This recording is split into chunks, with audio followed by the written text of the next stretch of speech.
Swayam Prabha. Digital India. Educated India.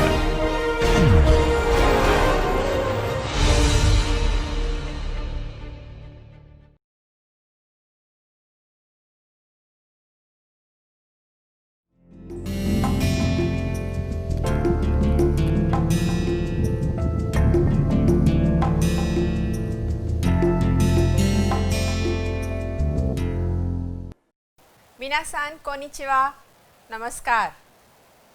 आज की हमारी इस जापानी भाषा एक परिचय कोर्स की दूसरी क्लास में आप सबका बहुत हार्दिक स्वागत है। अभी तक हम लोगों ने अपनी पिछली क्लास में जापानी भाषा के बारे में कुछ थोड़ा सीखा है। जापानी भाषा की कुछ लिपियां जो उसमें प्रयोग में आती हैं वो हम लोगों ने करी हैं, उसके कुछ अंश किए हैं। तो आज भी हम लोग कुछ लिपि करेंगे, कुछ उसकी एक और लिपि जो चित्र लिपि है कांजी लिपि करेंगे, कुछ नए शब्द सीखेंगे और जैसा कि हम लोगों ने पिछली बार किया था उच्चारण का अभ्यास करेंगे और कुछ ग्रामर पोर्शन करेंगे। तो आइए आज की इस कड़ी को हम लोग शुरू करते हैं और जापानी सीखते हैं। आशा करते हैं कि आप लोग को पिछली बार की जो हमारी क्लास हुई है उससे जापानी भाषा के उच्चारण में कुछ सुविधा मिली होगी। तो चलिए आगे बढ़ाते हैं अपनी क्लास को। पिछली बार हमने आपके साथ अभिव्यक्तियां करी हैं, तो उसी में ये एक और अभिव्यक्ति है या कहिए एक और एक्सप्रेशन है। और क्या है ये देखिए, यहाँ पे दो व्यक्ति हैं, सूरज निकला हुआ है और क्या कहते हैं हम, कोनिचिवा कहते हैं। तो कोनिचिवा क्या है? कोनिचिवा का वास्तविक अर्थ है गुड डे, यानी कि दिन के समय जब सूरज ऊपर हो, यानी कि 10 बजे से 5 बजे तक आप ये एक्सप्रेशन यूज़ करते हैं किसी को भी ग्रीट करने के लिए। किसी को भी जैसे हम नमस्ते करते हैं हिंदुस्तान में, वैसे ही आप वहाँ पे कोनिचिवा कह सकते हैं। हाथ ऊपर उठा के भी कह सकते हैं, झुक करके भी कह सकते हैं। लेकिन ये बात ध्यान रहे कि अंधेरे के बाद जब झुटपुटा हो जाता है उसके बाद कोनिचिवा नहीं कहा जाता है। पिछली बार हम लोगों ने गिनतियाँ करी हैं, 1 से 10 तक गिनती करी है। तो आइए आज 11 से 30 तक गिनती करते हैं। हमारे पीछे आप उसका अभ्यास करिएगा। जिउ इची, जिउ नी, जिउ सान, जिउ योन, जिउ गो, जिउ रोकु, जिउ नाना, जिउ हाची, जिउ कु या जिउ क्यू, नीजू। यहाँ पर आपके लिए हिंदी में लिखा हुआ है जिससे आप उच्चारण सही प्रकार से कर सकें। ये चित्रलिपि में है जिउ इची से लेकर के नीजू तक, और ये हिरागाना में है। आपके लिए प्रैक्टिस करने के लिए है, घर में लिखिए और प्रैक्टिस करिए इसका।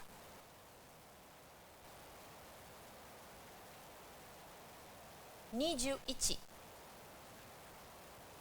नीजू नी, नीजू सान, नीजू योन या नीजू शी, नीजू गो, नीजू रोकु, नीजू नाना या शिची, नीजू हाची, नीजू क्यू, सांजू। इसी प्रकार से यहाँ पर आप देखेंगे कि ये कांजी में लिखा हुआ है, यहाँ हिरागाना में है आपके अभ्यास के लिए, और हिंदी में यहाँ लिखा है आपको उच्चारण बताने के लिए। आप ये देखेंगे कि ये जो इसकी स्पेलिंग लिखी जाती है ये उच्चारण के आधार पर लिखी गई है। जैसे कि यहाँ पर है जू, ये जो ऊ है ये आप देखेंगे यहाँ पर लिखा हुआ है जापानी में। ये एक लॉन्ग साउंड है, इसलिए ऊ है।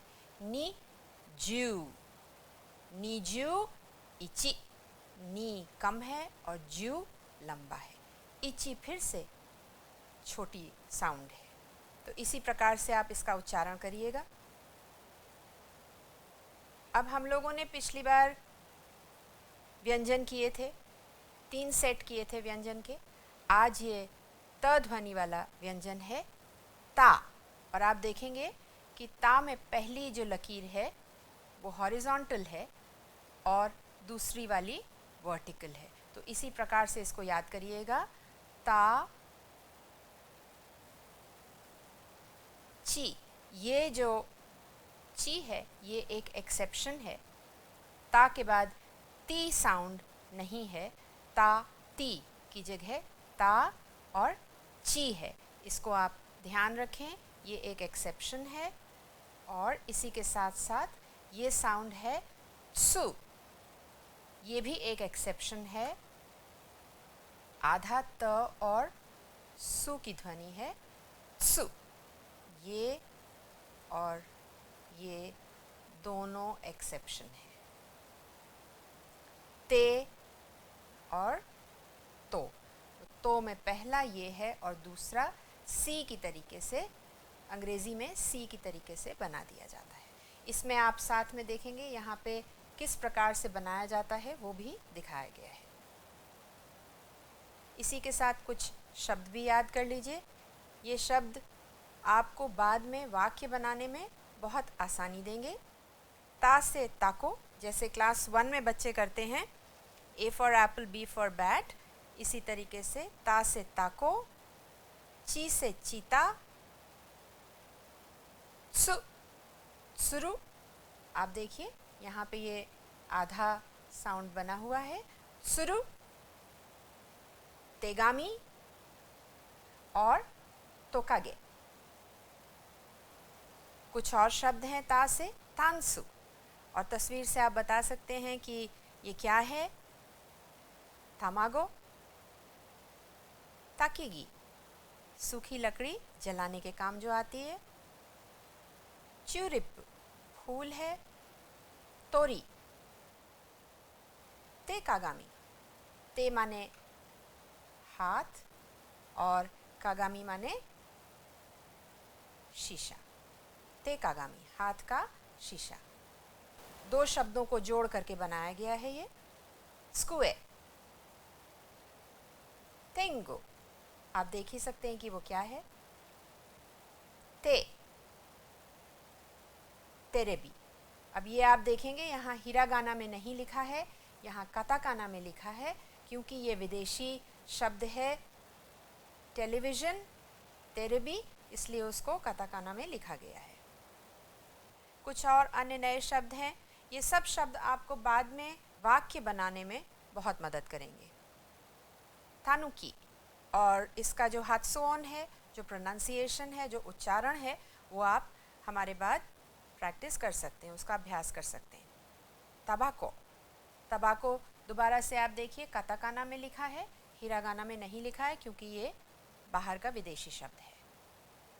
तातेमोनो, चिकातेत्सु यानी कि सबवे।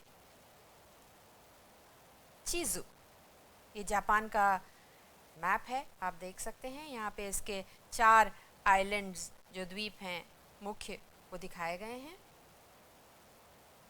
ची यानी कि खून।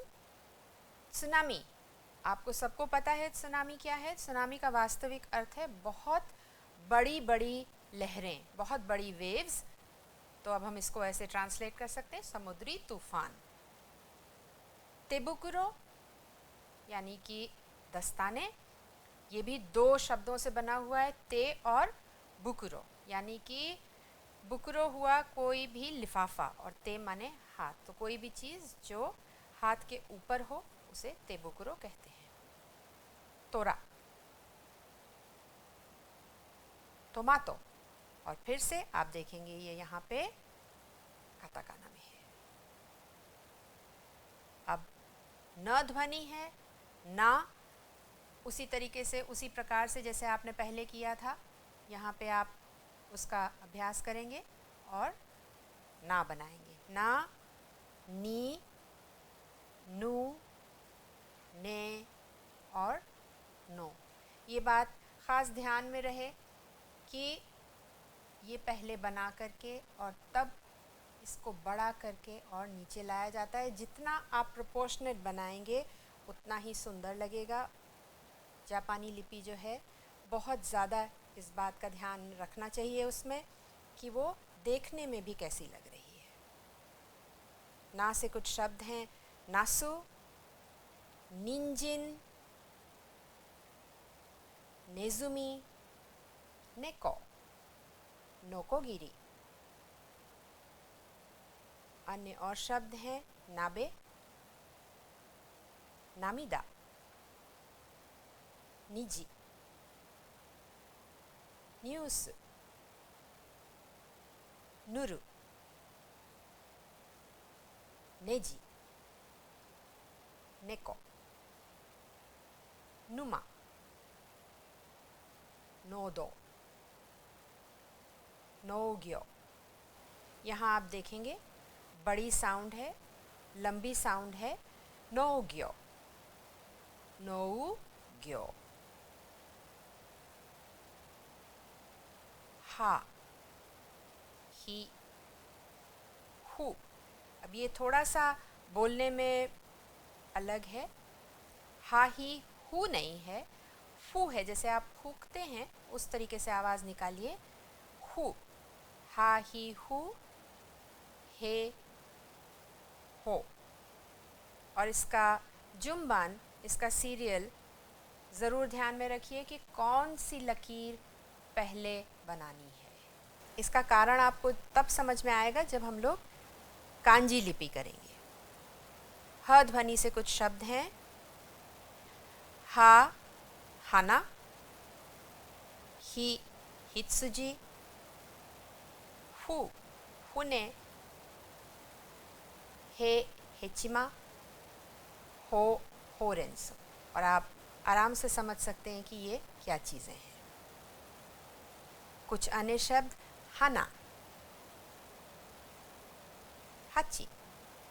हाची आपने पहले भी किया है। हाची का अर्थ 8 भी है और हाची मधुमक्खी को भी कहते हैं। हसामी, हिगे, फुसुमा, होकी, हुने, होसेकी, होन। पिछली बार की तरीके से आइए उच्चारण का अभ्यास भी कर लें जिससे आपको ये सब शब्द बोलने में आसानी हो। आ ए उ ओ, हो ही है हो। आ ई ए ओ, साशी सुसे, केकी केको, सेशी सुसो, काकी केको, ताची त्सुते, कोकी कीके, तेची तातो, ए ई ए ओ, तेची तात्सु, ओ ई ए ओ, तोची त्सुते, ओ ई उ ई, साशी सुसे, आ ई आ उ, सोशी सेसो, साशी सुसे, नानी नूने, सेशी सुसो, नेनी नूनो। तो ये तो आपका उच्चारण अभ्यास और आपके कुछ हिरागाना के बारे में आपको बताया और अभ्यास आपने किया। इसके आगे आज हम लोग करेंगे अपने लेसन में किस प्रकार से हम अपने आप को सबसे पहले इंट्रोड्यूस कराते हैं किसी से। तो मैं तानाका हूँ ये हम कैसे जापानी में कहेंगे, या मैं जो भी आपका नाम है वो हूँ ये हम कैसे कहेंगे। तो देखिए इस तरीके से आप अपने आप को इंट्रोड्यूस करेंगे, मिलवाएंगे। जापानी लोग झुक करके अपना नाम बताते हैं। तो आइए ये ऑडियो पहले सुनिए और फिर उसके बाद आपको उसका एक्सप्लेनेशन बताएंगे। हाजिमे माशिते, 私はミイラです。インド人です。どうぞよろしくお願いします。はじめまして、私は田中です。日本人です。どうぞよろしくお願いします。तो अभी आपने ये ऑडियो सुना, आपने देखा कि इसमें दो लोग हैं, वो लोग अपने आप को अपना परिचय दे रहे हैं, अपने आप को इंट्रोड्यूस कर रहे हैं एक दूसरे से।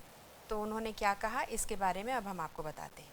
हाजिमे माश्ते, वाताशी वा मीरा देस, इंदो जिन देस, दोजो योरोशिकु ओनेगाई शिमास। और दूसरे जो जापानी हैं तानाका सान, वो कहते हैं हाजिमे माश्ते, वाताशी वा तानाका देस, निहोन जिन देस, योरोशिकु ओनेगाई शिमास। तो अब इसमें बहुत सारी चीज़ें हैं, इनका अर्थ क्या है।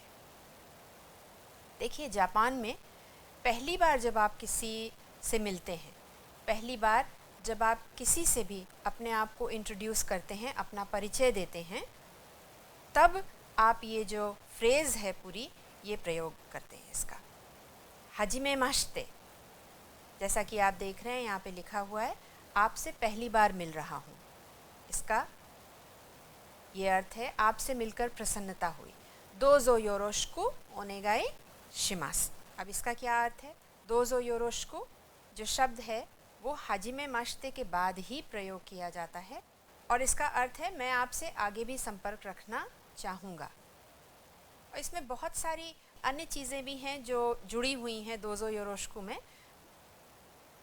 व्यक्ति अपने आप को बहुत हम्बल होकर के इंट्रोड्यूस करता है, झुक करके इंट्रोड्यूस करता है, मिलता है, तो उस समय ये दोजो योरोशिकु प्रयोग किया जाता है। और इसके बाद कहा जाता है ओनेगाई शिमास, जिसका वास्तविक अर्थ है प्लीज़। अंग्रेज़ी में जैसे हम कहते हैं प्लीज़, सो हिंदी में आप कह सकते हैं मेरा सविनय निवेदन स्वीकार करें। इससे मिलता जुलता है। हाजिमे माश्ते दोजो योरोशिकु ओनेगाई शिमास। इसका पूरा अर्थ बनता है आपसे पहली बार मिल रहा हूँ, आगे भी संपर्क रखना चाहूँगा, और मेरा सविनय निवेदन स्वीकार करें। यानी कि बेसिकली इसका अर्थ है आपसे मिलकर बेहद प्रसन्नता हुई। तो ये बहुत ही एक कल्चरल चीज़ है जो जापानी लोग करते हैं, जापान में किया जाता है। पहली बार जब आप किसी से मिलते हैं, जब अपना परिचय देते हैं, तभी आप ये हाजिमे माश्ते दोजो योरोशिकु ओनेगाई शिमास का प्रयोग करते हैं। हर बार मिलने पर इसका प्रयोग नहीं किया जाता है। अब इसमें वाताशी वा मीरा देस, इसमें ये पार्टिकल वा है। अब पार्टिकल क्या हैं। पार्टिकल्स जो हैं जापानी भाषा में वो शब्द हैं जो अन्य शब्दों को जोड़कर संज्ञा को या और अन्य क्रिया को या सर्वनाम को, विशेषण को जोड़कर पूरा वाक्य बनाते हैं और उसको एक मीनिंग देते हैं। पार्टिकल वा जो है ये बहुत एक इम्पॉर्टेंट पार्टिकल है, बहुत एक ज़रूरी पार्टिकल है। इसके बिना एक तो कोई वाक्य पूरा नहीं होता है, और दूसरी सबसे बड़ी बात यह है कि ये हमें हमारे सेंटेंस में सब्जेक्ट या टॉपिक को बताता है, दर्शाता है कि ये चीज़ हमारा सब्जेक्ट है, इसके बारे में हम बात करना चाहते हैं या बताना चाहते हैं। पार्टिकल वा हमेशा जो है संज्ञा या सर्वनाम के बाद ही लगाया जाएगा, क्योंकि जो भी हमारा टॉपिक होगा वो या तो संज्ञा होगा या सर्वनाम होगा। तो जैसे कि वाताशी वा राओ देस, मैं राओ हूँ, तो यहाँ पे वाताशी वा मैं, यानी कि मैं राओ हूँ। अब इसमें एक अंत में था वाताशी वा मीरा देस। वाताशी आपको पता चल गया, वाताशी आपने पहले भी किया है, मैं। अभी आपने वा किया जो कि एक पार्टिकल है, और आपने राव लगाया वहाँ पे, राव जिनका नाम है उन्होंने अपना नाम बताया, और देस ये क्या चीज़ है, ये क्रिया है। और जैसे कि हिंदी में आपने देखा है कि वाक्य के अंत में क्रिया आती है, उसी प्रकार जापानी भाषा में भी वाक्य के अंत में ही क्रिया का प्रयोग किया जाता है, और वो क्रिया है देस। वाताशी वा गाकुसे देस, मैं विद्यार्थी हूँ। तो इसका आप अभ्यास भी कर सकते हैं अपने दोस्त के साथ, अपना नाम लेकर के, किसी और का नाम लेकर के। अब यहाँ आपको कुछ जापानी नाम दिख रहे हैं। Tanaka, Suzuki, Murakami, Matsumoto, Nishimura, Honda, Yamamoto, Inoue, Nakamura. आपको एक बात बताएं, इसमें जापान में करीब 150 साल पहले तक आम आदमी को सरनेम रखने की इजाज़त नहीं थी, लेकिन करीब 150 वर्ष पहले एक बहुत प्रसिद्ध राजा थे, उनके एम्परर थे, मेजी एम्परर। उनके समय पे उन्होंने सबको नाम रखने की इजाज़त दी और तब ये नाम सबको मिले। अब ये नाम, इतने सारे लोगों के लिए नाम रखना तो बहुत मुश्किल था, कठिन था, तो इसलिए जो जहाँ रह रहा था उसने वहाँ का नाम रख लिया।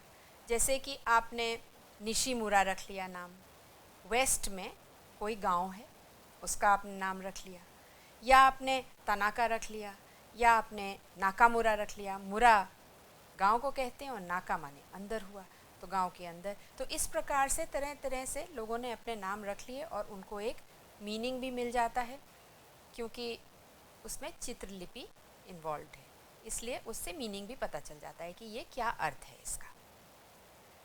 अब हमें जो नाम दिया जाता है परिवार से, जैसे तारो, इचिरो, केंता, आकियो, तेराओ, तो ये सब लड़कों के नाम हैं और ज़्यादातर लड़कों के नाम के बाद ओ या ता लगाने की प्रथा है। तेराओ सान जो हैं यहाँ पे, ये बहुत बड़े एक सुमो रेसलर थे। ये बहुत ही, तारो बहुत ही कॉमन नाम है जापान में, इचिरो बहुत कॉमन नाम है। और यहाँ पे आप कुछ देखेंगे, मोमोको, मारिको, हनाको, तो लड़कियों के नाम के आगे हमेशा को लगाया जाता है। ज़्यादातर, हमेशा तो नहीं कहना चाहिए, ज़्यादातर को लगाया जाता है। जैसे हिंदुस्तान में देवी या कुमारी लगाते हैं, उसी प्रकार वहाँ पे को लगाने की प्रथा है। तो ये कुछ कॉमन नेम्स हैं उनके। जापान में मिस्टर, मिसेस और मिस का प्रयोग नहीं किया जाता है, वहाँ पर सान लगाने की प्रथा है। सान, और सान क्या है? नाम के बाद सान लगाया जाता है, आदर देने के लिए सान लगाया जाता है। जैसे हम नाम के बाद जी लगाते हैं, उसी प्रकार वहाँ सान लगता है। जैसे कि आप देख रहे हैं कावाकामी सान, कावागुची सान, कासाहारा सान। अगर आपसे कोई बड़ा है और आप बहुत ज़्यादा इज्जत देना चाहते हैं, या आप चिट्ठी लिख रहे हैं या उन्हें कुछ सामान भेज रहे हैं, उस समय आप सामा का भी प्रयोग कर सकते हैं। लड़कों के नाम के आगे कुन लगता है, तारो कुन, तारो जी, जैसे तारो कुन। और लड़कियों के नाम के आगे अक्सर चान लगा दिया जाता है, जैसे सकुरा चान। अब देखिए, ये अभी आपने परिचय किया है, आगे अपने आप को इंट्रोड्यूस किया है आपने, तो ये कैसे किया जाएगा? आप देखिए, ये दो लोग हैं, जापानी हैं, राव-सान हैं, और उनको कोई जना इंट्रोड्यूस करा रहा है। तो वो बताते हैं कोचिरा वा राव-सान देस, कि ये राव-सान हैं। तो राव-सान उसके बाद क्या कहेंगे जो आपने सीखा था? वो कहेंगे हाजिमेमाशिते राव देस, योरोशिकु ओनेगाई शिमासु, यानी कि मैं राव हूँ, योरोशिकु ओनेगाई शिमासु। इधर तानाका सान है तो वो कहते हैं योरोशिकु तानाका देस, वो उल्टा कर देते हैं उसका। और इसी प्रकार से आप अपने आप को इंट्रोड्यूस कर सकते हैं। इन्होंने पूरा दोजो योरोशिकु ओनेगाई शिमासु का प्रयोग तानाका सान ने नहीं किया है, शायद वो बड़े हैं उम्र में, इसलिए वो कर सकते हैं। ये अभी आपने तस्वीर पहले भी देखी थी, इसमें ये दो जने जो राव-सान समझ लीजिए और तानाका सान समझ लीजिए, ये दोनों अपना बिजनेस कार्ड दे रहे हैं। तो जापान में ये बहुत प्रचलित है कि आप जब भी किसी से मिलिए तो उसको तुरंत अपना बिजनेस कार्ड दीजिए और झुक करके दोनों हाथों से सामने वाले को नाम बताते हुए हाजिमेमाशिते कहते हुए कार्ड दिया जाता है।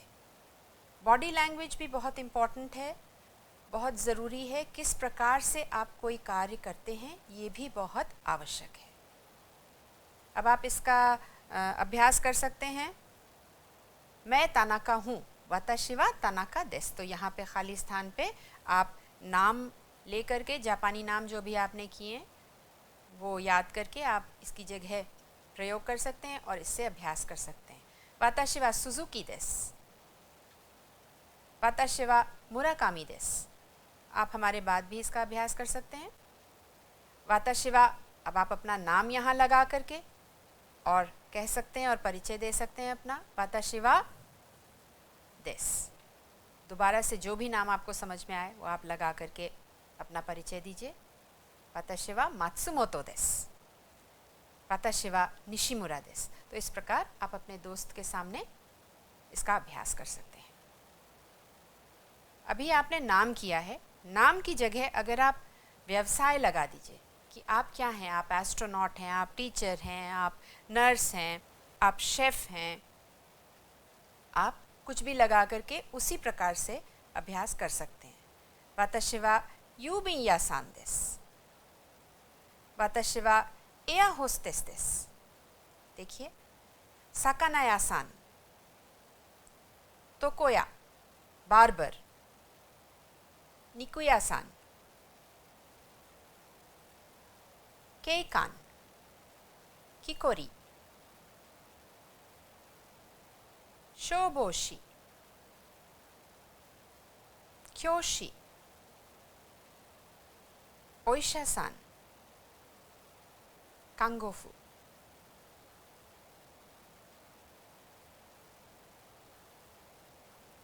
अब आप इसी प्रकार से यहाँ व्यवसाय लगा करके, इधर खाली स्थान पर व्यवसाय लगा करके अभ्यास कर सकते हैं। ईशा, वाताशी वा ईशा देसु, वाताशी वा कांगोफू देसु, वाताशी वा हिशो देसु, वाताशी वा शुफु देसु। अब बताइए ये क्या है? ये तस्वीर में आपको क्या लग रहा है? वाताशी वा गाकुसेई देसु। आपको ये क्या लग रहा है? ये कौन है? वाताशी वा शुफु देसु। ये दो जने कौन हैं? क्या करते हैं? इनका क्या व्यवसाय है या ये क्या करते हैं? वाताशी वा बेंगोशी देसु।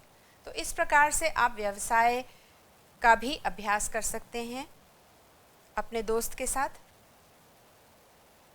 तो आइए आज हम लोग चित्रलिपि का भी अभ्यास करते हैं। अभी आपने गिनतियाँ करी हैं, तो हम 1 से 6 तक आज चित्रलिपि करते हैं। ये देखिए, बहुत ही साधारण है। एक सीधी लकीर है यहाँ पे और इस तरीके से इची बनाया जाता है। चीन में इची कैसे दिखाया जाता है आप देखिए, इस तरीके से दिखाया जाता है, इसीलिए ये एक सीधी लकीर है। 2 या नी, 2 लकीरें हैं, एक छोटी है और दूसरी बड़ी है, तो इस प्रकार से नी दिखाया जाता है। अब देखिए इसको, ये आता कहाँ से या बनता कैसे है? ये देखिए 2 है और इस प्रकार से 2 लकीरें दिखा दी जाती हैं। अब जहाँ पे भी आप देखेंगे आप समझ जाएंगे कि ये नी है, यानी कि 2। 3 सान, इसमें ध्यान ये रखना है कि पहली लकीर ये है, दूसरी उससे छोटी है और तीसरी सबसे बड़ी है। आप देखिए, एक ये है, दूसरी छोटी और तीसरी बड़ी है। 3, और ये कैसे दिखाया जाता है? 3। 4 शी, 4 थोड़ा सा अलग है, 4 लाइनें नहीं हैं। देखिए, अंगूठे को अंदर करके अगर आप करेंगे और देखेंगे तो वो बिल्कुल इस तरीके से आएगा, और जब आप उसको बनाएंगे तो वो ऐसे बनाया जाएगा। अब इसका ऑर्डर जो है वो आपको ध्यान रखना है। 1 2 3 4 और 5। तो 5 लकीरों का ये एक कांजी कैरेक्टर है, शी, जिसे योन भी कहते हैं। तो अब आप देखिए, यहाँ पे आप बना सकते हैं इची, नी, सान और योन। अब देखिए 5 है, गो जिसे गो कहते हैं आपने किया है। इसको कैसे बनाते हैं? 1 2 3 और 4। एक बार फिर बना दें आपके लिए। 1 2 3 और 4। 1 2 3 और 4। देखिए इस तरीके से बनता है। पुराने ज़माने में काउंटिंग ऐसे ही होती थी, 2 और ये 3 मिला करके 5 की काउंटिंग होती थी, इसलिए इसको इस प्रकार से बना दिया गया है। और ये है 6, ये भी बहुत इंटरेस्टिंग है। आप देखिए 1 2 3 और 4, तो 4 स्ट्रोक्स की ये कांजी है, 4 लकीरों की ये कांजी है। एक बार फिर बना दें आपके लिए। 1 2 3 और 4, और ये ऐसे बनती है। ये एक पोर्शन है इसका, ये 2 इधर आ गए और लकीर है, तो रोकू। तो आपने किया इची नी सान शी गो और रोकू। इस प्रकार से आप याद रखिए। 6 कांजी है आज। अब हमने आपसे वादा किया था कि आपको एक मुहावरा ज़रूर सिखाएंगे जापानी का। ये बहुत ही अच्छा मुहावरा है और बहुत ही ज़्यादा जापान में लोकप्रिय भी है।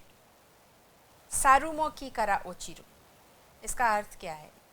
सारू जो कि पेड़ से पेड़ पर ही कूदता है और बहुत चालाक चतुर होता है, गिरने की कोई संभावना नहीं होती है क्योंकि पेड़ों पर ही रहता है, लेकिन सारू के जैसा जानवर भी कभी कभी गिर जाता है। ये जो मुहावरा है, ये जो कोतोवाज़ा है, ये हमें बहुत ताकत देता है, बहुत हिम्मत देता है कोई काम करने के लिए, कि कभी भी गिरने से आप घबराइए नहीं, कभी भी बुरा नहीं मानिए, हिम्मत मत हारिए और आगे बढ़ते रहिए। बड़े से बड़े लोग गलती करते हैं, लेकिन गलती करके उठना सबसे बड़ी इम्पॉर्टेंट चीज़ है, सबसे ज़्यादा ज़रूरी है। आप कैसे उठते हैं, कैसे अपने आप को संभालते हैं और फिर कैसे आगे बढ़ते हैं, ये आवश्यक है। इसलिए ये मुहावरा ज़रूर याद रखिए कि कांजी हम लोग सीख रहे हैं, जापानी भाषा सीख रहे हैं, गलती ज़रूर करेंगे, गलतियाँ होंगी, हम लोग गिरेंगे, लेकिन फिर से हम उठेंगे और हम फिर से प्रयास करेंगे और उसको हम लोग सीखेंगे। तो सारुमो की करा ओचिरु। एक और बात है इस मुहावरे में जो कि हमें बहुत बड़ी सीख देती है, और वो ये है कि कभी भी बहुत ज़्यादा ओवर कॉन्फिडेंट नहीं होना चाहिए। बहुत ज़्यादा ओवर कॉन्फिडेंट अगर कोई होता है तो वो ज़रूर गिर ही जाएगा व्यक्ति। इसलिए हमेशा सीखने की इच्छा रखिए, ओवर कॉन्फिडेंट मत होइए किसी चीज़ में, और हमेशा गिर करके उठने की हिम्मत रखिए। तो ये मुहावरा बहुत ही अच्छा है और ज़रूर इसको याद रखिए आप लोग। सारू मो की करा ओचिरु। सारू मो की माने पेड़, करा ओचिरु फ्रॉम। सो बंदर भी पेड़ से गिर सकते हैं, even monkeys fall from trees. The best of people can also make a mistake. आपके लिए कुछ नए शब्द हैं। दाइगाक्से, ryugakusei, क्योजु, सेंसे, सान्नेंसे, उन्तेंशु, केंक्यूइन, केंक्यूसे, जोशु। तो ये कुछ आपके लिए नए शब्द थे, इनका प्रयोग करिए जैसे आपने नाम के लिए प्रयोग किया है, वाताशिवा राव देस। इसी प्रकार से आप कर सकते हैं वाताशिवा दाइगाक्से देस, वाताशिवा ryugakusei देस, वाताशिवा क्योज्यू देस, वाताशिवा सेंसेई देस। वैसे अपने लिए सेंसेई का कभी प्रयोग नहीं किया जाता है, सेंसेई एक टाइटल है, तो इसका इतना न प्रयोग करें, बाकी सबका आप प्रयोग कर सकते हैं। वाताशिवा उन्तेंशु देस। तो इस प्रकार से आप रेंशु कर सकते हैं, प्रैक्टिस कर सकते हैं, अभ्यास कर सकते हैं अपने दोस्त के साथ, और धीरे धीरे आपकी जापानी भाषा इम्प्रूव होती चली जाएगी। तो अब इसके साथ हम अपना आज का क्लास जो है ख़त्म करते हैं। और आपके लिए गृह कार्य है ये बहुत सारा, इसमें आप सही या गलत बताइए कि क्या सही आपसे प्रश्न पूछा गया है तो आप सही बताइए कि क्या है और क्या गलत है, सही चीज़ कही गई है या गलत कही गई है। फिर ये 2 कॉलम्स हैं और ब, इसमें जापानी में शब्द लिखे गए हैं और हिंदी में उनके अर्थ हैं, तो आप उनको मैच करिए और बताइए कौन से सही हैं। कुछ चित्र हैं, इनके नाम लिखिए हिरागाना में, इससे आपका हिरागाना का अभ्यास होगा। और व्यवसाय दिए गए हैं, तो जैसा कि आपने अभी आगे अभ्यास किया है उसी प्रकार से आप इसका अभ्यास करके देखिए। इसी के साथ आज का ये क्लास हम ख़त्म करते हैं और अगली बार फिर मिलेंगे। तब तक के लिए आप अपनी जापानी भाषा का अभ्यास करिए जो आज आपने किया है। अरिगातो, थैंक यू, धन्यवाद।